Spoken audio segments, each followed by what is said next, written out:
Missed an episode of your favorite podcast? Choose from over a decade of content in our archives, not just the latest episode. All free at gcnlive.com. This is your call to action. Get prepared, America. Economy, survival, energy, disasters. This is USAPrepares.com. Informative radio, educational radio. Interact now by emailing instructor@USAPrepares.com or text at 434-390-7953. Class, please take your seats. Now, your instructor, Vincent Finelli.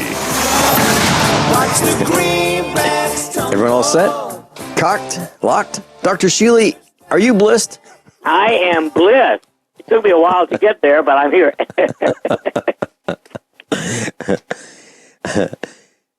Class, your dial is set correctly to USAPrepares.com. We're delighted you're here. And we broadcast 2 hours, Monday through Friday, 9 to 11 a.m. Central Time. And if you'd like to call us, 866-582-9933, 866-582-9933. Listen line, 605-477-3249. The listen line is up 24 hours a day, so you can take us as you travel. Manny is engineering the broadcast today in Minnesota. Thank you, Manny, for being with us. Dr. Shealy, I have... I've been thinking about this for several days, and it's been very unsettling to me. I think I've connected some dots that lead to a national, if not a global, threat, and it has to do with hot water heaters, and it has to do with the composition of hot water heaters. And I'd like to share this with you, and it's going to take me several minutes, if not almost a segment, to describe what I have learned, how I've connected the dots. And I'd like to talk with you about being poisoned by our hot water heaters, by the water. Oh, yeah. Dr. Shealy, I believe this is a blockbuster. I don't think that this has been discussed on radio yet, anywhere. And... here we go. So this may not sound like a medical issue when I first describe how this happened, but be assured that this will be absolutely tied to medicine, health, longevity, poisoning, dementia, Alzheimer's, forgetfulness, maybe Parkinson's, as you hear more of this broadcast. So here we go. About 10 years ago, I bought a hot water heater. Actually, I bought two of them from Lowe's, the big box home improvement store. And they were being marketed as a lifetime hot water heater. And I was thinking, wow, this is great. I can buy a 50-gallon and an 80-gallon, put them in our farm, and I'll never have to pay for another hot water heater again, because they're guaranteed for life. Well, one of them started leaking. So I called the number. I said, don't call the store, call this 800 number, right on the hot water heater. And by the way, the label on the hot water heater says, when it talks about the contents and the warranty, it says lifetime. So I'm not making this up. They don't sell them anymore, but they did about 10 years ago, and they just discontinued them. So it started leaking, and I called the 800 number that was posted for technical support, and I went through diagnostics with the customer service representative on the other end of the phone. Very polite, nice guy. We talked about hot water heaters, and I asked him about how long do they last? And he said, 10, 12 years. And I said, okay, is there anything different between the low-end hot water heaters, the ones that are the least expensive, and this, by the way, the gentleman I spoke with was a representative of A.O. Smith, and I asked him if he was an employee of Whirlpool. He said, no, A.O. Smith, because A.O. Smith, the water heater company, owns the American brand, and I believe it's American hot water heaters, and also the Whirlpool brand. And we happen to have 2 of the Whirlpool brands. And I said, so is there a difference between the lower cost ones that are being sold with a 6-year warranty and the ones with a longer warranty? He said, no. I said, no, there's no difference except the warranty. So the thickness of the metal shell, the elements, all that, he said, is the same. What you're paying for is an insurance policy to prevent you from having to buy another hot water heater between the 6-year period and the 12-year period. That's all you get. So it's not heavier paint. It's not heavier anything. It's the same hot water heater. And so I was thinking about this, and I was thinking about, boy, I bought this Lifetime hot water heater, actually 2 of them, and one of them is leaking. And so it's about time for it to start leaking because this is about the end of the life expectancy. So I called Lowe's, and I asked them if they had an 80-gallon hot water heater, lifetime warranty. No, the answer is no, they do not. They stopped selling them. So as a consumer, I'm pretty frosted because I'm thinking I bought a lifetime hot water heater, and if it failed, I'd get another lifetime hot water heater. That's not the case because they don't have them. They don't have lifetime hot water heaters, but they do have an 80-gallon, but the 80-gallon will cost between $1,500 and $2,000 because according to the technician, our customer service representative from A.O. Smith, that the federal government has changed the rules and they wouldn't let water heater companies manufacture a standard hot water heater that has elements, resistive elements, and in the 80-gallon size because it doesn't meet the EPA requirements. So the manufacturers, most of them who have still maintained the business in the 80-gallon hot water heater size, have added heat pumps to the top of the hot water heater. So now the hot water heaters are taller and they are larger in diameter. And that means that if you've got a tight fit for your hot water heater, the new one that you're going to get now, if it's an 80-gallon, may not fit because it's going to be larger in diameter, between 3 and 6 inches larger in diameter, and taller. And I said, it's got a heat pump, so it's going to take the heat out of the air of the room in the where the hot water heater is. And he said, yes. And I said, there's not enough heat in this room.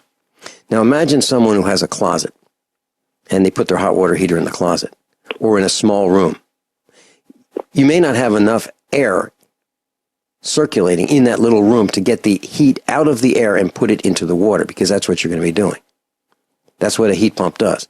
It takes heat from one location and puts it into another. In this case, it's going to take it out of the room and put it into the water. That's really hard to do. It takes about 1,000 cubic feet of air to run this hot water heater.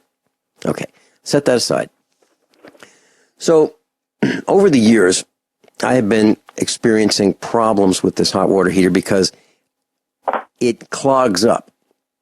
And what I do is I take a hose, like a garden hose, and I drain the hot water heater and flush it out. And what comes out is this gooey, gelatinous stuff. It looks like Jell-O, but clear. And this stuff comes out of the bottom of the hot water heater, and I drain it once a month. And by the way, that's what you're supposed to do. Now, what is that goo? And this is where we get into the medical part of this discussion. That goo is the anode of the hot water heater sacrificing itself so that the tank will last longer. Now let me switch gears for a second and tell you about another kind of a tank. And this will kind of explain the situation. So when I lived in Virginia, I talked to the propane company and they said, okay, we'll let you have a propane tank. As a matter of fact, we'll provide it. And all you have to do is buy propane from us. And I said, what a great idea. Can I have one that's underground? And they said, sure. And they said, but you'll have to install it. I said, okay, I can do that. I've got a little tiny backhoe attachment for my tractor, and I'll dig a hole and put it in there. And they told me how to do it. And it came with a anode package. Here's what that is. So this is like a regular propane tank. It's got extra layers of paint on it. It's to be buried underground, about a couple feet underground. It has a riser so you can lift the hatch and read the gauges and fill it and so forth. But all you see is a little tiny dome about 2 feet in diameter. But you don't see the big white tanks.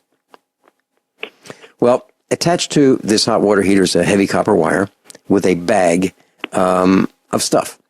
And this bag of stuff is the anode. And it's typically aluminum or magnesium. And so what you do is you attach with a bolt this copper wire with this bag of aluminum or magnesium, or aluminum and magnesium. And it's like, if I were to describe this, I would say it's like a big white sock filled with aluminum and or magnesium. And the idea is that will sacrifice itself in the ground, because that will be buried near the tank. It will sacrifice itself instead of the tank rusting right away. Now, what you're going to end up with is an aluminum or aluminum magnesium compounds polluting the soil right there, right where that bag decays. So you've got that in mind. So now we've created a toxic little area of aluminum or magnesium right near the propane tank. And we did it. We put it there. Why? Because that's what you do. Okay, let's switch back to the hot water heater. The hot water heaters, and I want to refer to this website, and I'll post a link to this when after the first break. And it's called waterheaterrescue.com. And I want to thank those who were involved in writing this post. Waterheaterrescue.com.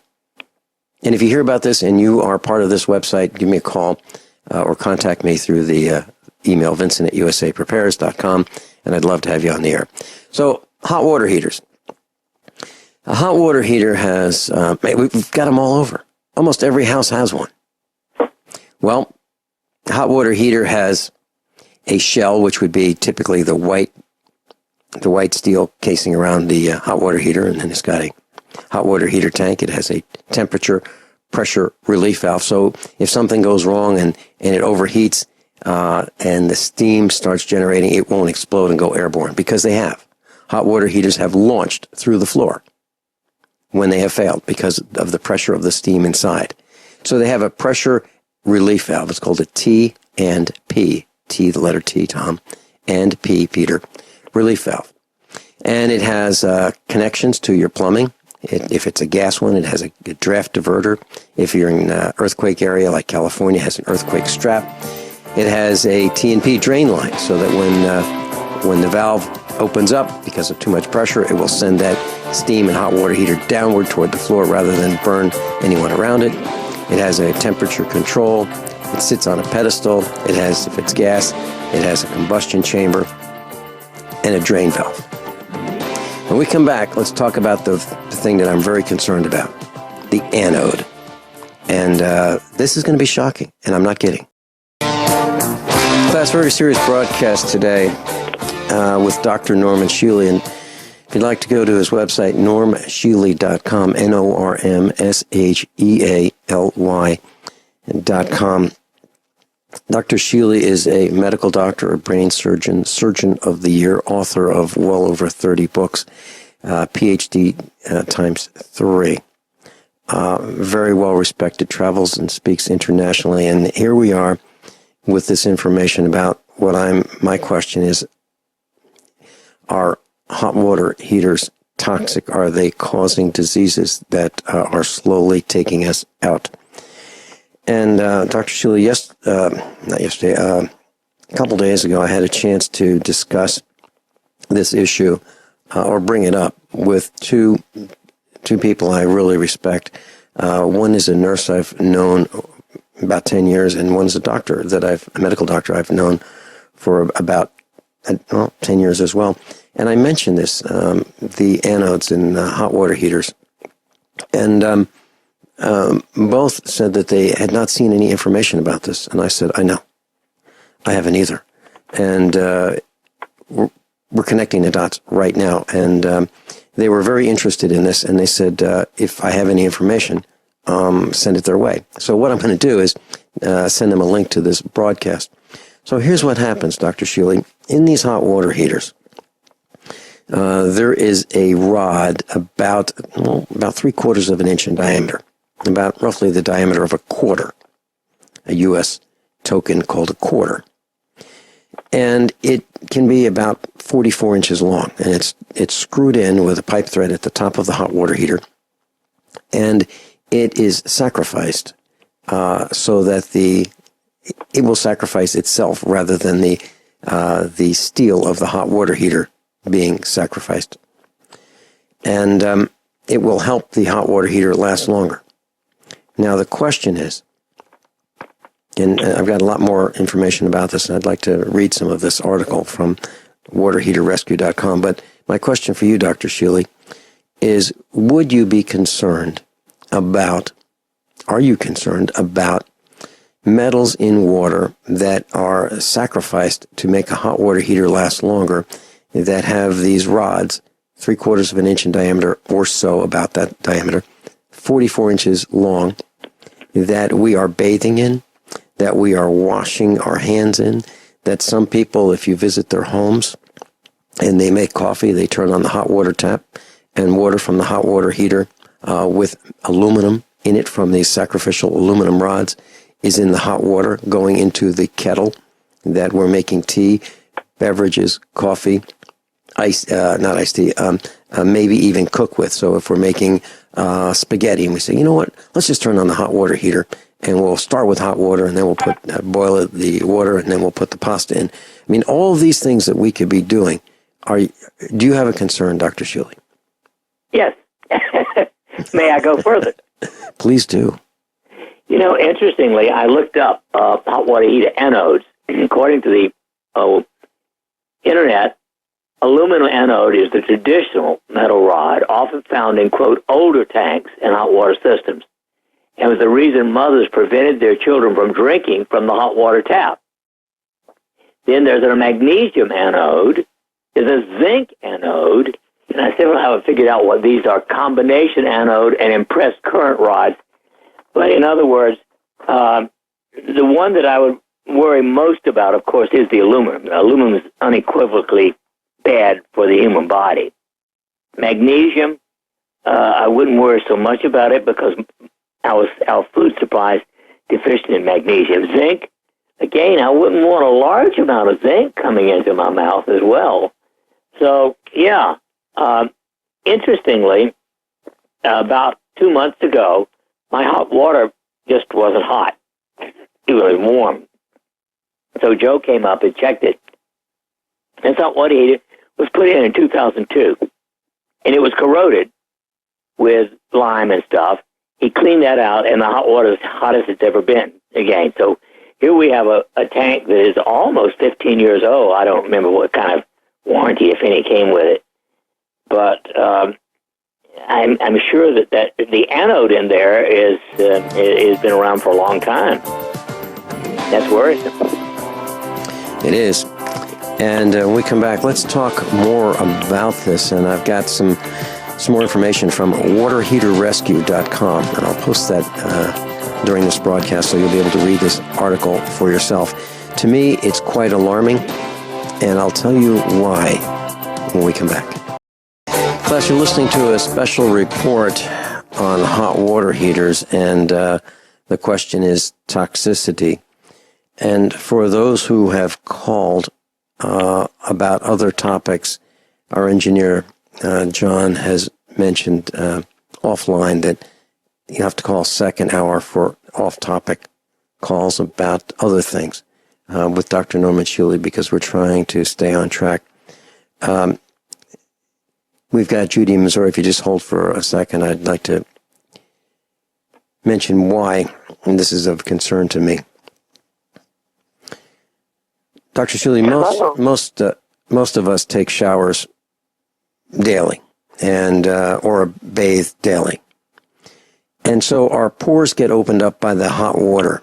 And my concern is those pores get filled with water that has aluminum. And my major concern is the aluminum anodes. Just as my concern about antiperspirants that are being sold that have aluminum compounds in them that people put under their arms, and the aluminum is absorbed through their skin by applying antiperspirants. I'm not talking about deodorants. I'm talking about antiperspirants. Dr. Shealy, is that a concern for you as well? Because yes, I gave up those things over 40 years ago. I, under no circumstance, would use an antiperspirant that has deodorant in it. You mean aluminum? Yeah, brains are wonderful when they work. I gave up aluminum baking. Remember, baking powder has aluminum in it. Yeah, as a matter of fact, during this discussion with this nurse, Mrs. Finelli mentioned baking powder, and she says that she reads all the ingredients on the baking powder canisters, and make sure that it is aluminum free. So, right. Class, baking powder does have aluminum in it. So you might want to, if you're in this class, I'm certain you will avoid buying baking powder with aluminum in it. Judy in Missouri, you've got a question about hot water heaters? I was wondering. Judy?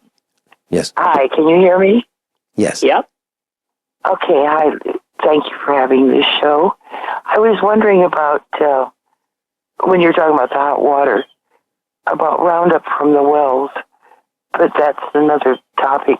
I was going to ask you if there's an anode in electric hot water heaters. Yes. Yes. Most hot water heaters for the last 6 decades, 60 years, have had some kind of an anode in them, because what the manufacturers have found is that some metals will sacrifice themselves. Some metals, we'll call it with rust. Some metals will rust, if you will, sooner than others. So they'll put a metal that will rust sooner in with a metal that they don't want to rust. And those would be called the anodes. And yes, electric hot water heaters, gas hot water heaters, yes, they do. They do. And how can you, I'm sorry. Okay, you can look at the side of your hot water heater, and it will have a brand name on it. It will have a model number on it. And you can, if it's a General Electric or a Westinghouse or a Rudd or a Whirlpool or an A.O. Smith or a State brand or an American brand, you can look up that brand and the model number, and then you can, in a search engine on the internet, and type in the word replacement anode. And what you'll find out is that will be the replacement anode that you can buy for that hot water heater. And that will tell you that you have an anode in it. Another way is if you look at the top of the hot water heater, there's an end cap at the top of the hot water heater, and it will have a threaded hex nut, if you will, on a pipe threaded fitting, and it seems to go nowhere. It looks like a plug, a metal plug. At the other end of that plug on the inside of the hot water heater is this anode rod. So I am 99.99999% certain that you have an anode in your hot water heater, whether it be electric or gas.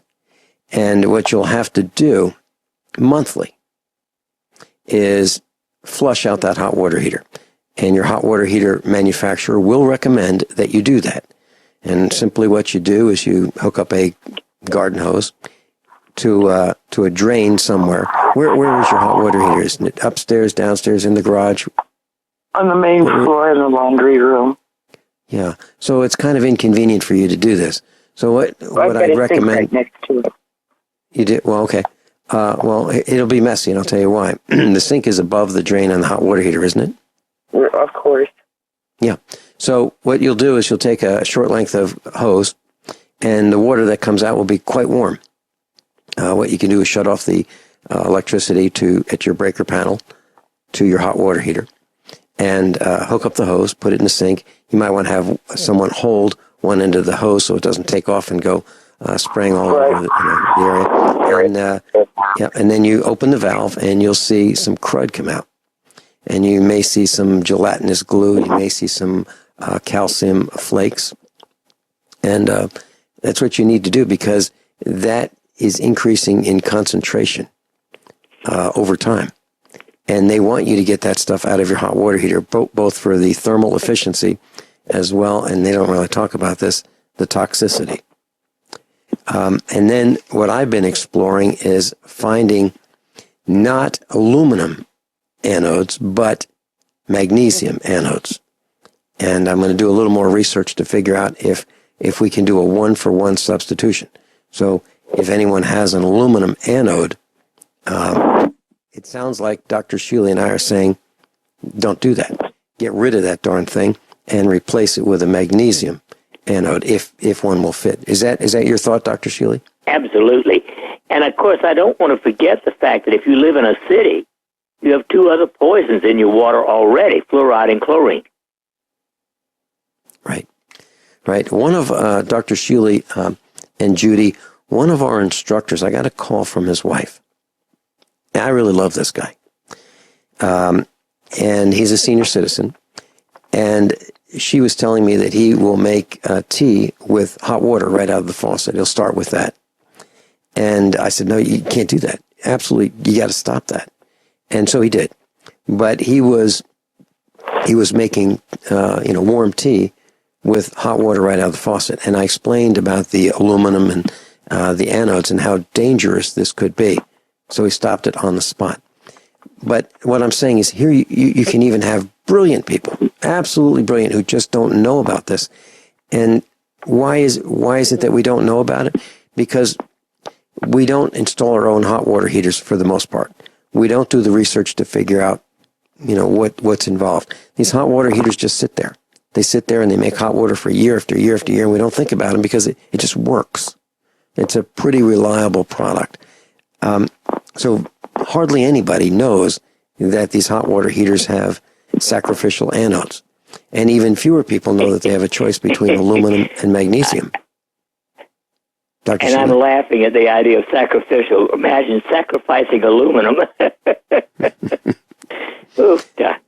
So here, well, I think if you read between the lines, Judy, if you read between the lines, Dr. Shealy is kind of chuckling because we pulled aluminum cookware out of our kitchens, that new miracle metal, because it was lighter than cast iron. Those kettles, those large pots that we would cook spaghetti sauce in hour after hour in those cast iron large pots. We replaced them because it was easier on the lady of the house to wash aluminum. It was lightweight. The problem is the acid in the tomato sauce would eat into the aluminum, and we were poisoning ourselves with the slowly eating of the aluminum cookware. That's what we were doing. So most people have gotten rid of their aluminum cookware. We've replaced that with stainless steel. Judy, do you have another question? No, I really appreciate you taking the time to answer the question. Sure. Great. Thanks, sure. Judy. Judy, thank you so much for being with us. Bye-bye. Bye. I could hear the concern in Judy's voice, Dr. Shealy. Yep. Well, obviously, you have discovered something I did not even know about, and I'm going to try to look up the anode in my hot water heater and find out. I hope it's magnesium. Well, if it's not, you can change it. Right. I have a neighbor who has an outdoor wood furnace that provides his hot water, and he has a service company come every year to change his anode out because it sacrifices itself and it is disintegrating. So in order for him to preserve the life of this, let's say, $8,000 outdoor hot water heater system, wood-fired, he replaces his anode. Now, I'm not sure if his anode or anodes are part of the domestic hot water where he actually, where the water he drinks is in contact with the anode or not. I don't know that. But he does replace an anode or anodes annually.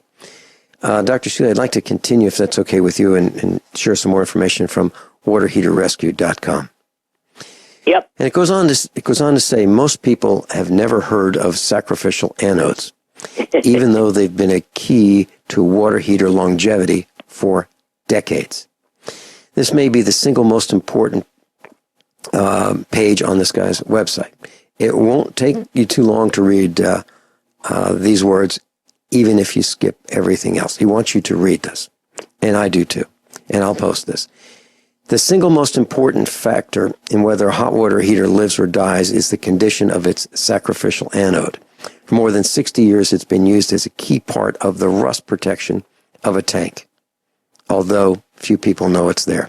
The rod is made of magnesium or aluminum that's formed around a steel core wire and is screwed into the top of the tank. A 6-year warranty residential tank will have one, while a 12-year warranty tank will have two, or an extra large primary anode. Commercial tanks have from 1 to 5. Special aluminum zinc sacrificial anodes or powered anodes can be used to resolve odor problems caused by bacteria in some water. We'll continue when we come back. That's Dr. Norman Shealy's with us, and we're talking about what we've done here at usaprepares.com, and we've connected some dots, about hot water heaters and the anodes. And it's common. It's been going on. Anodes have been inserted in hot water heaters for about 6 decades. And the article, waterheaterrescue.com, goes on to say, when the tank is filled with water, an electrochemical process begins whereby sacrificial anodes are consumed to protect a small amount of exposed steel. When two metals are physically connected in water, one will corrode away to protect another. Sometimes that's bad, but often it's good. Although few people have heard of this, the principle that is used all over the place, anywhere that someone wants to protect metal exposed to water, it's used all over the place. In marine applications, anodes are known as zincs, Z-I-N-C-S, and are usually made of that metal. All metals fall somewhere on the galvanic scale of reactivity. When two are placed together in water, the nobler or less reactive one will remain intact while the more reactive corrodes. When steel and copper are together, the steel will be the one that corrodes. Indeed, steel is more likely to rust in the presence of copper than it would have been by itself. That's why a dielectric is often used when copper plumbing is used. Magnesium and aluminum are less noble than steel, which is why they're used for anode rods. Remember, the anode is screwed into the tank. That means it can be unscrewed and replaced. Goes on to say that the sacrificial anode's life depends on the quality of water, the amount of use the tank gets, the water temperature, and the quality of the tank, meaning how well it was constructed. When salt is added to the water, as in softened water, anodes corrode more quickly. Water softeners help reduce... Wow. And water softeners are all over in our neck of the woods, Dr. Shealy. So the problem is the anodes. The anodes self-destruct, sacrificing themselves. And it says, here are the key points. If you're contemplating adding an anode to a new tank, make sure that both rods are of the same metal. Otherwise, the magnesium rod will be consumed more rapidly in the presence of an aluminum rod, and you won't get a long life. How do you tell them apart? Here's the key. In nearly all cases, an aluminum hex head will be flat on top. That's if you look at the top of the hot water heater, it'll be flat on top, while a magnesium rod will have a bump. And that's shown in a photo, which will be linked on the website, usaprepares.com. The bump it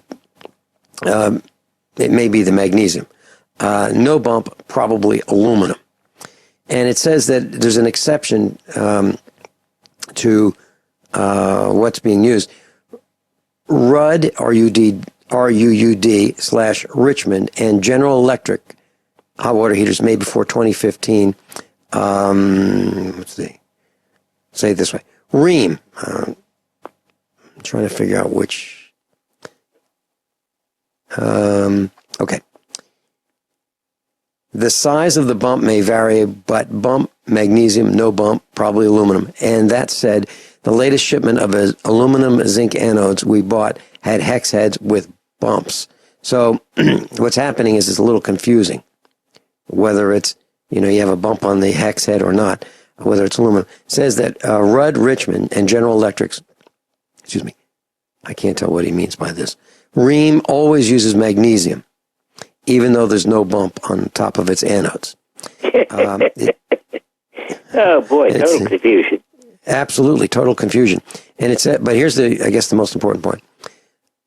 As to other brands, as far as we know, American, Whirlpool, Maytag, American brand, Whirlpool brand, Maytag, always use aluminum rods. Big problem. Big problem. So, check yours out, and you may want to swap it out with a magnesium. That's what I'm going to do. I'm going to buy magnesium rods and replace the aluminum ones that came in the Whirlpool. Lifetime guarantee that's not longer supported with magnesium. I'm going to do that. Dr. Shealy, your thoughts before we go into break? Right on, mate. I guess you're going to ask your guy that question. And, it'd be interesting to find out if he actually is aware that there are two different types of rods. He probably is. Dr. Shealy and I'll be right back. During the break. Yep. We'll be right back with more USA Prepares. Everyone all set? Cocked, locked. Here we go. Hour number 2 of USAPrepares.com. During hour number 1, we're doing a special report on hot water heaters and the anodes that are generally constructed of aluminum and how they are toxic and why you should be concerned about them. And I have not yet posted the link, but I will during this hour of the broadcast. Dr. Shealy, the website, waterheaterrescue.com, continues on why we don't like aluminum anodes. It says, water heaters typically come with magnesium or aluminum anodes. We prefer magnesium. We dislike aluminum for a bunch of reasons. Those are, first off, aluminum being lower on the galvanic scale than magnesium produces less driving current between the anode and the cathode. In this case, the tank is the cathode. We think that this means that it doesn't do as good of a job of protecting the tank, especially in softer waters. Second, it produces about 1,000 times the original volume in corrosion byproduct, which most falls into the bottom of the tank as a sort of jelly and adds to the sediment buildup there. Third, the gunk occasionally floats out of the hot water port, appearing as a cottage cheese-like substance, clogging aerators and filters. Fourth, the rod actually expands as it corrodes so that it's hard or maybe impossible to remove after a few months of installation because its diameter is bigger than when was installed. Fifth, along with that, it has a tendency to split off the core wire so that chunks fall to the bottom of the hot water heater where they stop being an anode and start being junk. This also means that if you try to take one out at that point, it may split away from the core and snag in the underside of the top of the tank, like a fishhook would snag. Sixth, the buildup of the sediment on the bottom of the gas heaters encourages noisy operation. Some people can hear their hot water heaters loud and clear at night, which is not helpful for those wishing to sleep. Seventh, there's a little booklet, The Danger of Food Contamination by Aluminum, by Dr. R.M. LeHunt Cooper, and it details the nasty things that aluminum does to the body. The liver, the brain, the kidneys, the spleen seem to be the main repositories, with nervous tissues holding the most by weight. It was written in 1932. Modern plumbing allows some of the water that came in from the heater to be used as cold water. It doesn't matter if magnesium is used in the heater. Eighth, if you find yourself ground zero in a disaster, this may, and the water main is broken, the last thing you want to think about is drinking heavily aluminum-laden water. So, all that being said, it's an extreme concern to me. John, do we have Laura on the line? Okay, let me put Laura on.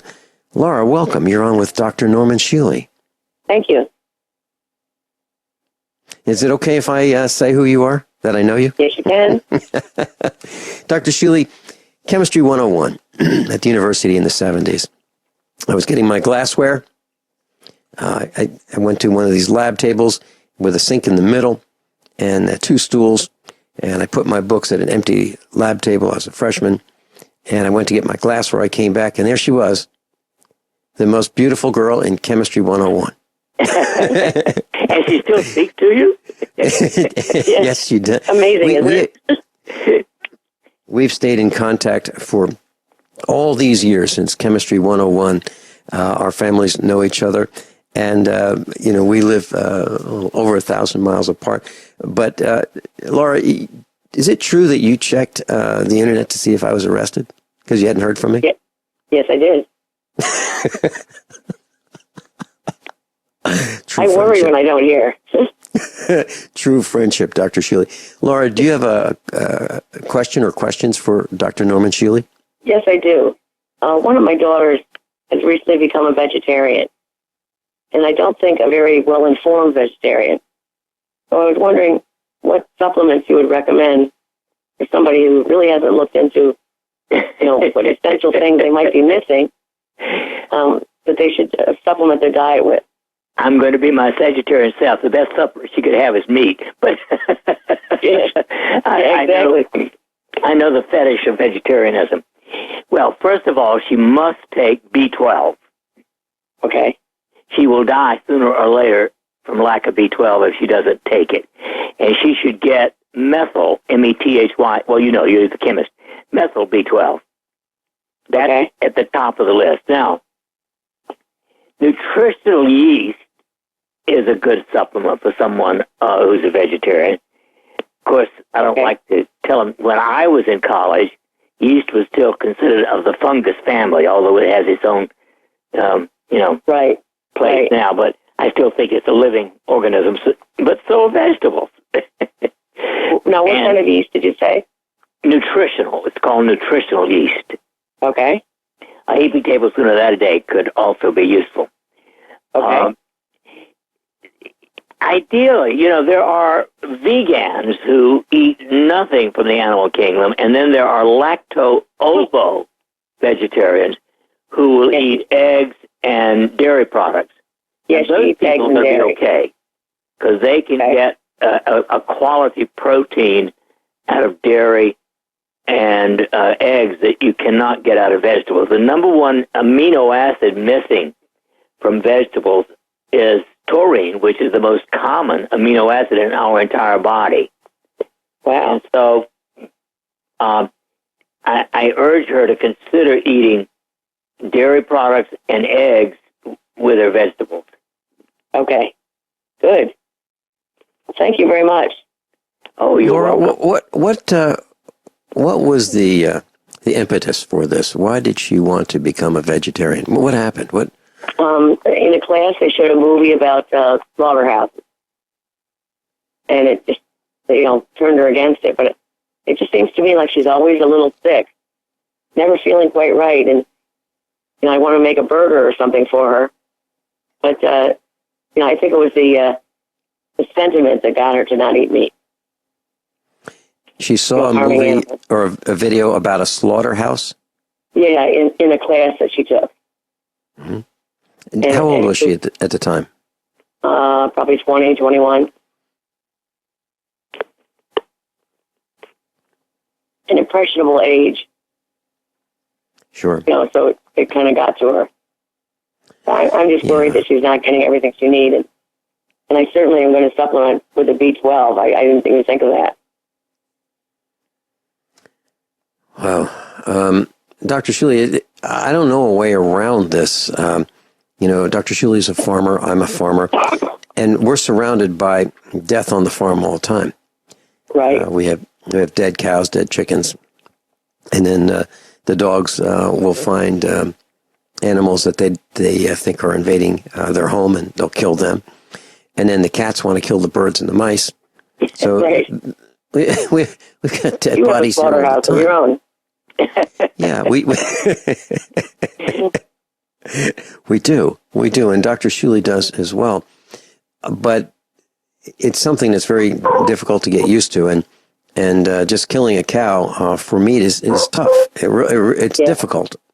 It's difficult for us. We don't want to do it because a lot of these cows have ear tags and they have names, and we don't want to eat 56 or 28 or 112. Right, buttercup or something. Yeah. Oh, yeah, that's right. That's right. And some of the cows actually have one or two word names. So you're right. They're family, and it's difficult. But I don't know a way around it. I really don't. Right. And I wonder if that video could be a little more tastefully done, or was it done for shock value? And if it were done for shock value, it seems to have worked. Right. That's what I think. It was an environmental course. He also talked about all kinds of cleaners being natural. And in some cases, you need something a little more powerful to clean with. You mean like chlorine? Well, maybe some bleach or something. That's what I mean. Yeah. Yeah, she's, composed all this stuff now. Wow. So I think I'll suggest those B vitamins. I think that's really going to help. How about asking to meet with that instructor and getting a copy of that video so you can watch it yourself and then discuss it? Have your husband and you and everybody watch it and then discuss what it really means.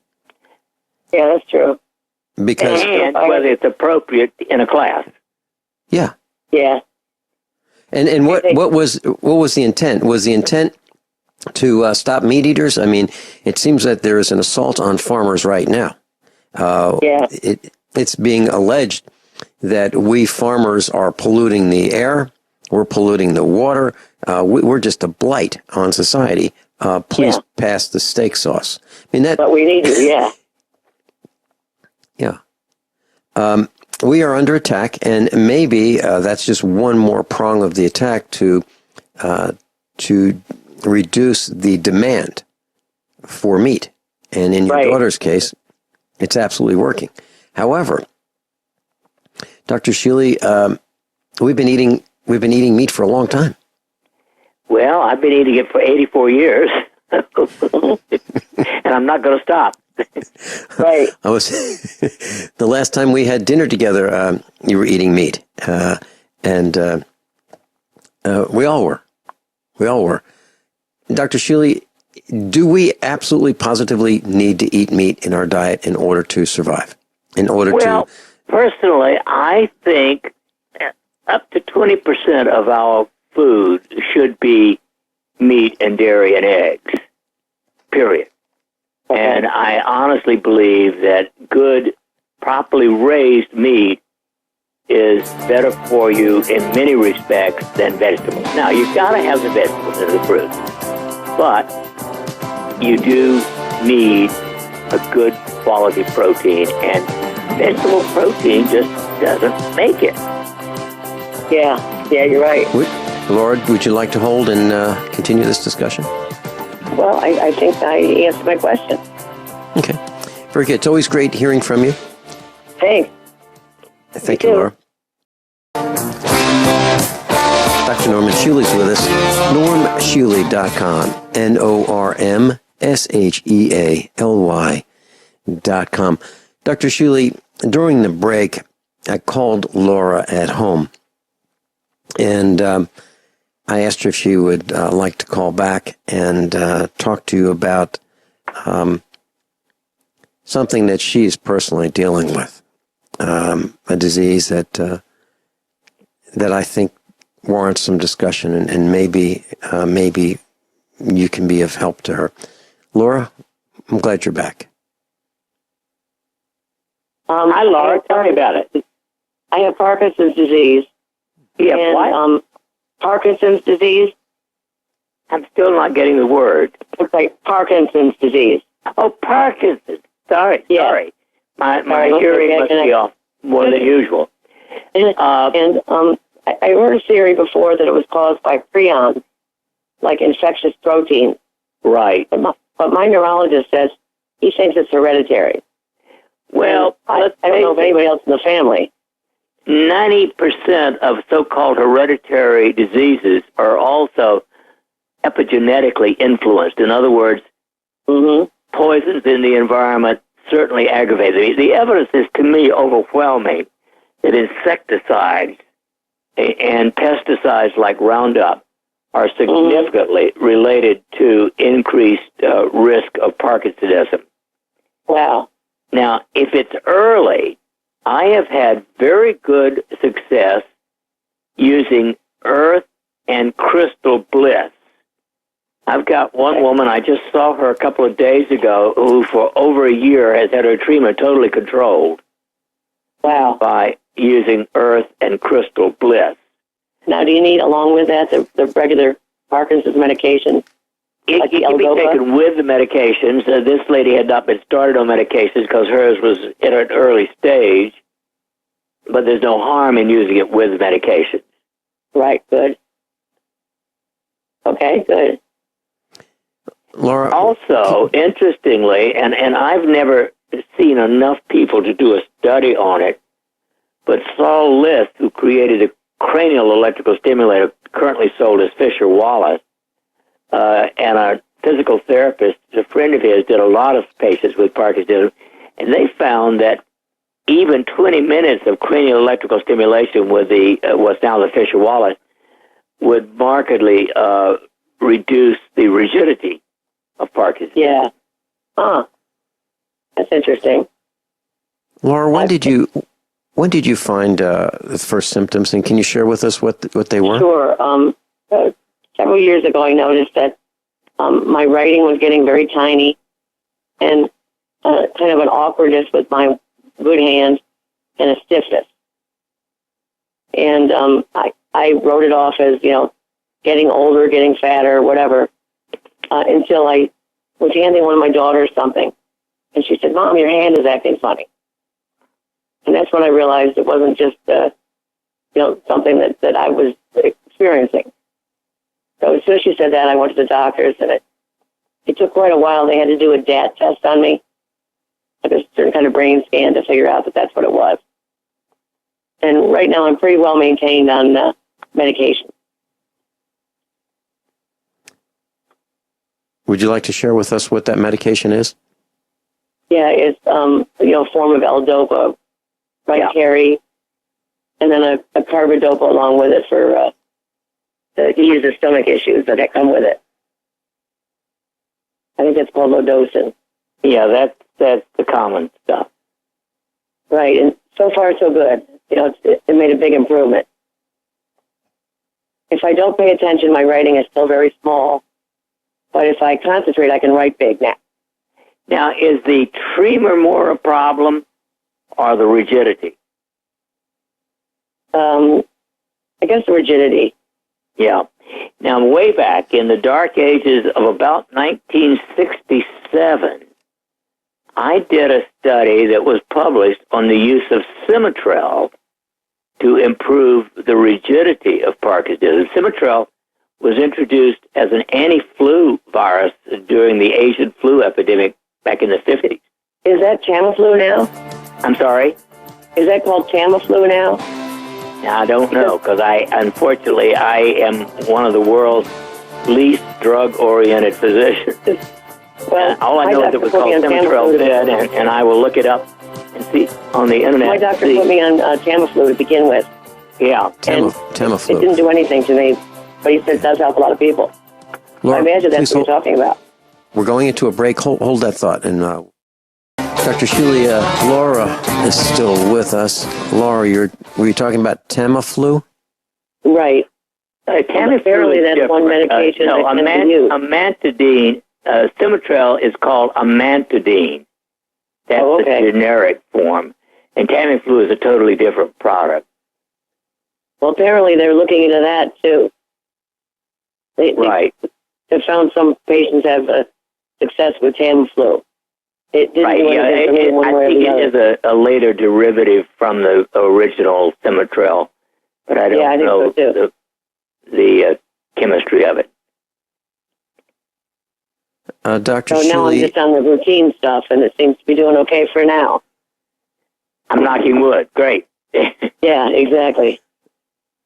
Dr. Shealy, I was looking on the internet over the years, and it seems to be that there is a link between aluminum toxicity, and we were talking about that during hour number 1, and with the hot water heater problem that we've connected the dots to, and Parkinson's disease as a neurotoxin.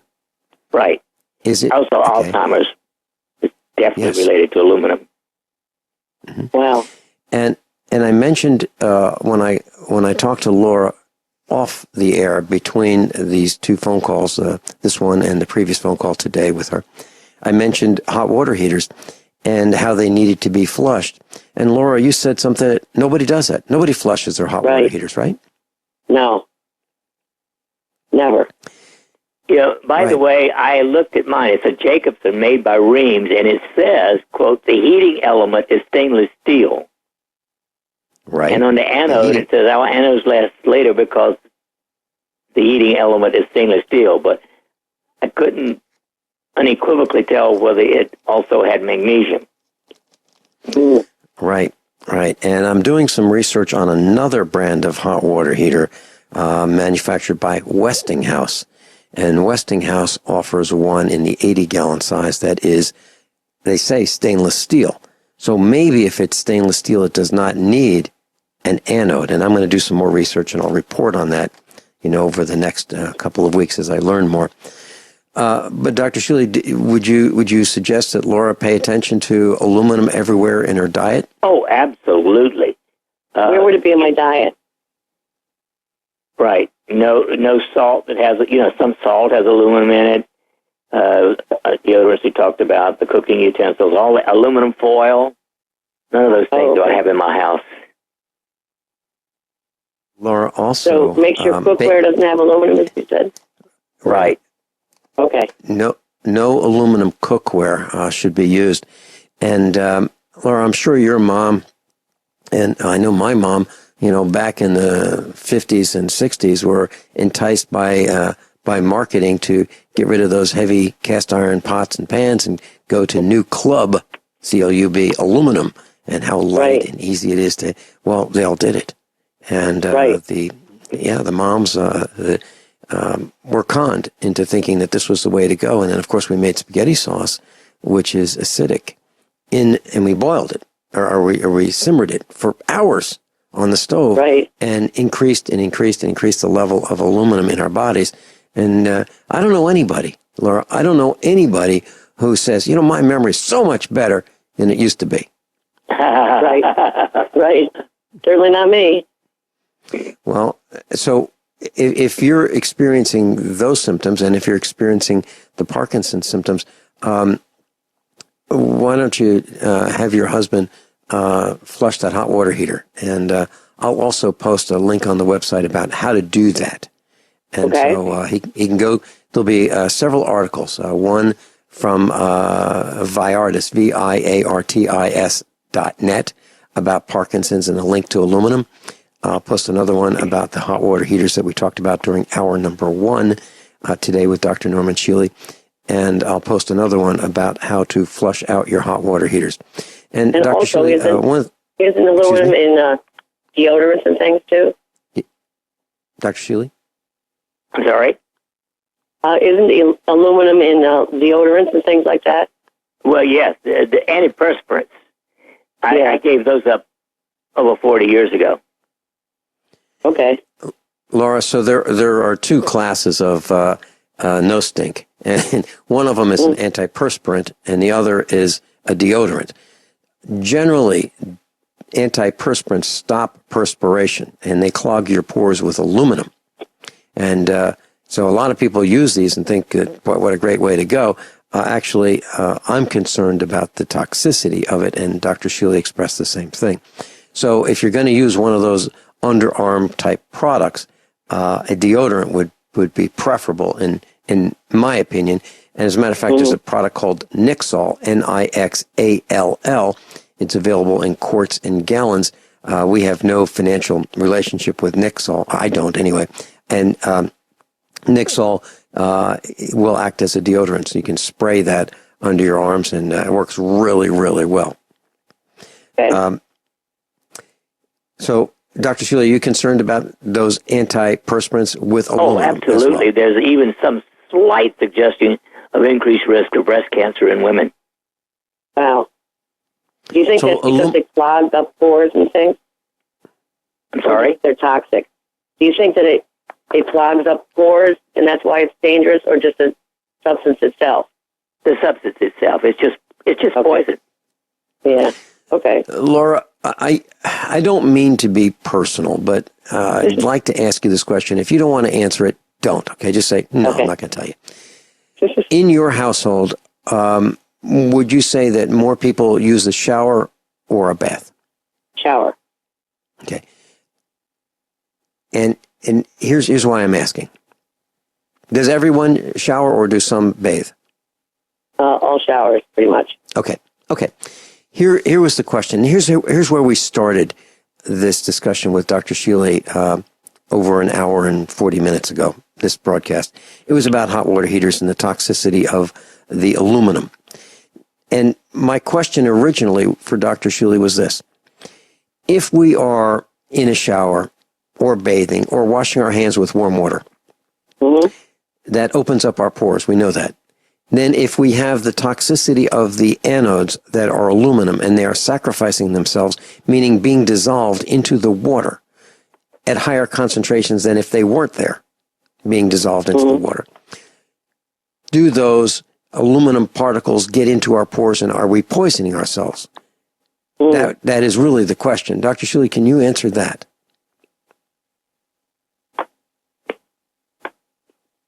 Did I lose Dr. Shealy? I'm sorry? Oh, so my question, Dr. Shealy, is if we are taking a shower or we're you can bathing, absorb aluminum out of the water. yes. And do you think that could lead to some of these diseases that are caused by neurotoxins, like aluminum? Absolutely. Wow. Okay. So, Laura, here's the answer. The answer is we've got to flush our hot water heaters, number one. And that's done with a garden hose at the bottom of the hot water heater, and you run that out into a drain and flush it out. Now, typical hot water heater, it starts at about 30 gallons. That'd be a small one. 30 gallons of water you're going to dump. Okay. You got to shut off the, if it's a gas hot water heater, you want to shut off the gas to it and shut it down because you don't want it running without water in the tank. If it's electric, you want to shut off the electricity to it because you don't want those elements burning up. They will burn up if they are not submerged in water. Shut that off. And then you're going to drain it from the bottom. Now, how often drain does all the this water. be done? Once a month. Okay. And you'll find if you put it, what we did at our house is we took a bucket that happened to be clear plastic.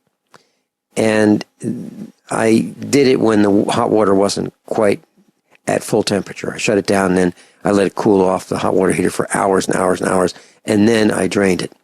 And what we saw were chunks and jelly-like substances in the bottom of the hot water heater. And if you see that, you're going to stop drinking hot water. Absolutely, you're going to stop drinking it. It's disgusting. And that is the highest concentrations of the aluminum in your hot water heater, right down there at the bottom. Now, what happens with a hot water heater is cold water enters the hot water heater to replace the hot water that comes out as hot water out of the top. So the cold water goes down a tube to the bottom of the hot water heater, and it replaces the hot water that goes out of the top. But it stirs up some of that gelatinous goo, the aluminum compounds, and it mixes with the hot water. That's our concern. And as this article said, that the aluminum anode rod can expand to 1,000 times its original size. How big is it? It's about 44 inches long and about 3/4 of an inch in diameter. So it can expand to 1,000 times that size. So no question this is entering our bodies through our pores, and we're drinking it. And some of us are drinking it when we turn on the faucet. And here's something that Laura and I talked about as a concern. So, Dr. Shealy, those of us who have these faucets that are single lever, and a lot of us do in the kitchens, the last person that uses the faucet, maybe to wash something in the sink or wash our hands, we use the hot water and we shut it off. Next person comes over, flips it over to cold, and gets a drink of water. But in the faucet, in the plumbing, between the valve, the single lever valve, and the end of the aerator, is filled with hot water. And that's right. You're still getting at least a glass of hot water. Correct. So that is the concern. So what we do in our house is we flush out the line regardless. If we're going to take cold water out of it for, let's say, we're going to cook something with cold water out of the faucet. If we're going to do that, we will flush the line out to make sure, absolutely certain, that there's no hot water in the line. And that can take just a few seconds. Mm-hmm. So, Laura, I suggest that you maybe share this broadcast with your family. Sit down and it's available on YouTube. It's available on gcnlive.com. It's available on republicbroadcasting.org. And thank you very much. I appreciate it. Is there anything else that we can do for you? Is there anything else, Laura?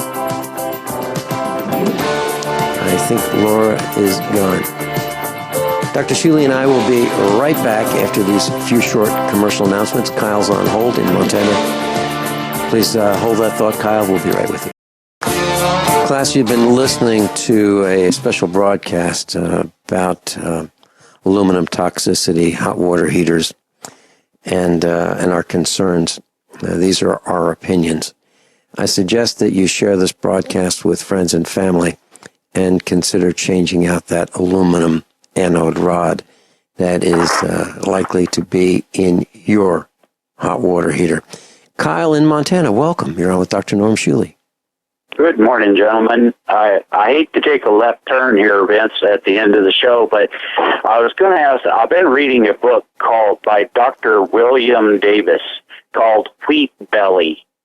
And I was going to get Dr. Shealy's advice or thoughts on this. He makes the claim in this book that the stuff we're eating nowadays for wheat doesn't even resemble the original wheat of, the original einkorn wheat that had 14 chromosomes, whereas this new stuff that we're eating today has thousands and thousands of chromosomes. And he makes a lot of case for every kind of basic disease problem that you can imagine for the use of taking in this wheat because of the type of gluten that is in it. And I was wondering, a couple of questions. Number one, Dr. Shealy, have you ever read that book called Wheat Belly? I have read it, and I know Dr. Davis myself. And do you agree with him? Absolutely. I gave up wheat almost 11 years ago. Wow. Because he makes the case in there that, almost every disease you can name, from arthritis to cancer, is amazingly related right back to the lack of the original chromosome, the undigestibility, I guess, of this new stuff we call wheat. He's right on. And, of course, in addition to that, Satan has poisoned it with Roundup. Yep. So that's a double whammy. Yeah, I'm reading this book, and I'm just absolutely floored. So I thought I would get your opinion on that, and so I appreciate that very much. It's a good show, Vince, as usual. I got to tell you again, just as a matter of maybe positive reinforcement, just listen to all of the people that call in with some of the subjects you bring up. Your show is incredibly important. Well, Kyle, I appreciate that. I really do. What we do at USA Prepares is we're just a bunch of guys and gals who don't take direction very well, that look up, look down, look around, and say, wait, that's not the way it used to be, or that's not right, or something doesn't feel right, something doesn't fit. We connect the dots, and then we report on it. And we try to report on it with fact, and then we present our opinions, and that's what we do. And I got to thank the faculty of USA Prepares. They are the brightest people I know, and I am so fortunate. I'm so fortunate to have friends like Dr. Shealy, friends like Kyle in Montana, you, and your wife, and so many others. I am so blessed. I really am. And I'm humbled. I'm humbled that this has happened. Well, it's just, I'll I'm tell not you, even sure Vince, how it happened. we're the ones that feel blessed because of your intuitiveness and your willingness, and Dr. Shealy and, all of the people that you have on there. The show you had yesterday was fantastic. I listened to it again just because it was just the mechanic. I can't remember his name, but he is so funny. It cracks me up. But, laughter is good for people, and it's good to mix some of this news that we need to take pay attention to the humor that always seems to just radiate through your show, and it's just an excellent job, and I appreciate you and Dr. Shealy very much. Thank you again, and I'll let you guys finish the show up. Thanks a lot. Thank you so much, Kyle in Montana. Well, Dr. Shealy, that's 2 hours, and we spent a large portion of it talking about the toxicity of aluminum and hot water heaters. And I'll bet you there are a bunch of people who will remember this broadcast by saying, I'm glad I heard about that. I'm going to check into it. And they're going to talk about it with their friends and family about hot water heaters and how they've been poisoning us. At least that's our opinion. For over 60 years. The link will be up on the website. Dr. Shealy, thank you so much for being with us. Class, above all, honesty and integrity. What happens next is up to you.